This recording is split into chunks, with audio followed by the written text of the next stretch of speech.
Alright, so I usually do my talks in the garage, or I usually do my talks in the Mustangs, but I'm working on waxing them right now before the winter, and they're both really clean. And I'm taking my mom's car to go get it washed so I can clay bar it and wax it this weekend. So today's video, as you can tell by the title, is going to be talking about the new Tesla Roadster. So I'm not going to be talking about all its performance numbers, everything like that, how probably every other video you've seen has talked about. I want to talk about the mistake I think they're making with the Tesla Roadster. Now, a little background, if you don't know, the Tesla Roadster was the first car Tesla came out with a while ago, and it was a two-seat little sports car, of course all electric powered, and it was the first car entering the market. I believe they were close to 80, 100 grand depending on when you got it, or if there were any options, stuff like that, if you were trying to get it earlier or if you got one later in the production.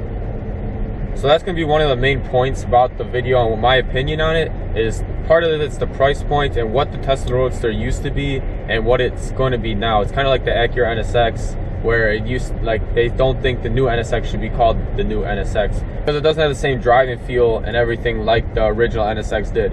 So my main concern or thought about the new Tesla Roadster is that they are calling it the Tesla Roadster. Now, at $80,000 to $100,000 like the original, its price was low enough where it could appeal to still a vast and large majority of people, especially with the performance numbers, and something like that new to the market. Now, the new Tesla Roadster is going to be, for the first 1,000 copies, it's going to be like 250 grand, which is a great deal for the performance it's going to give. And then once those 1,000 copies are produced, they're going to be, I think, 200,000 after that. But if you want one of the first ones, you have to pay the $50,000 down payment, which comes out to a total of $250,000.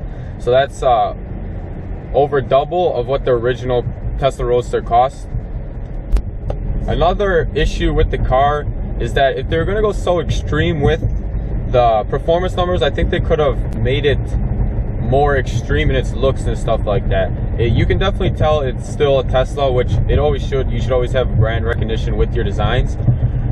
But I think they could have gone a little more crazy, a little more ridiculous with the designing. It's nice, curvy, swooping lines, like every sports car should have. But if you look at cars in the price range, talking about Lamborghini Huracans, McLaren 570s, stuff like that, they're definitely going to stand out a lot more in the crowd, even though this will probably get the most attention if you bring it to any car show, anything like that, because people will know how crazy and fast it is.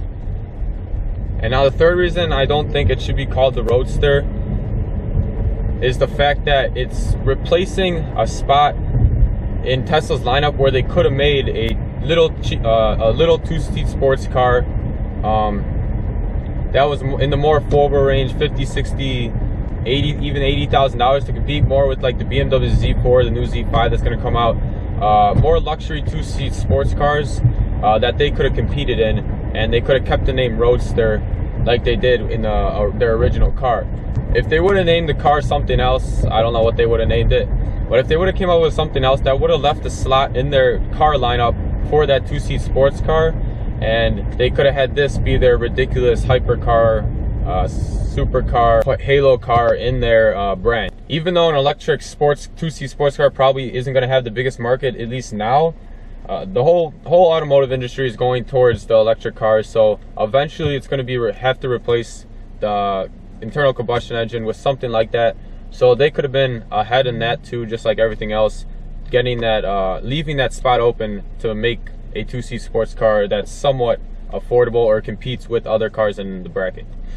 With that extra spot in their lineup, it allows for the chance to make another car, which would allow for a wider range of customers who could even have the Model X for daily driving, or even Model S. Those are just a few things I wanted to point out about their decision to call it the Roadster. Other than that, I'm completely amazed, just like everybody else, with what it can do, and I'm excited for people to get them so you can see it in person.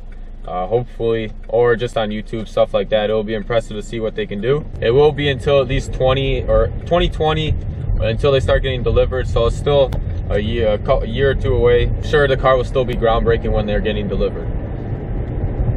Tesla still has some time to develop more, since it's still in prototype form technically, to finish up and tweak everything a little bit. Who knows, maybe it'll become even a little bit faster, never know.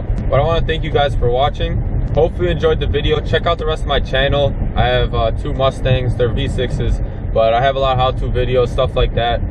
So if you enjoyed and agreed with my opinion, don't forget to like the video, subscribe, and thanks for watching.